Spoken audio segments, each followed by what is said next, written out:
Ay, ito for sure, kikiligin kayo rito nang tanungin kasi si Alden Richards kung girlfriend material ba para sa kanya si Catherine Bernardo. Si inang aktor ay di lang nga raw pang girlfriend material ang actress, kundi ideal woman in all aspects. Kumbaga, na kay Catherine na ang lahat. Kung ganoon din naman, para na rin sinabi ni Alden na wala na siyang ibang hahanapin pa kasi andyan na si Kat, no?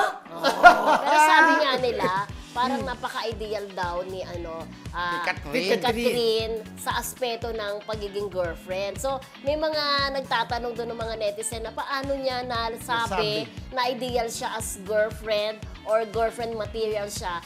Girlfriend na ba niya? Parang ganon. Paano daw masasabi? Kaya kilig-kiligan na naman ng mga cat din na nag-a-assume or nagde-delulu. Delulu in a nice way, ha?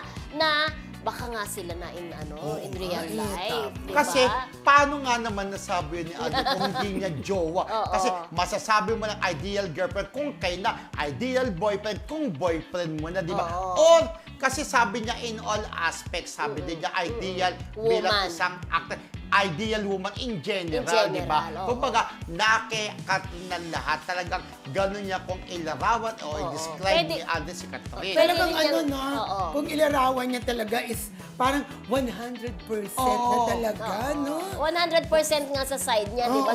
Si Catherine is 87%, which is very understandable dahil alam naman natin na galing siya sa failed relationship for 11 years. Pero siyempre nagiging mas maingat ka. Yung diba? 87 na yon, isa na magandang pamantayan na yun, di ba? Mataas yun na.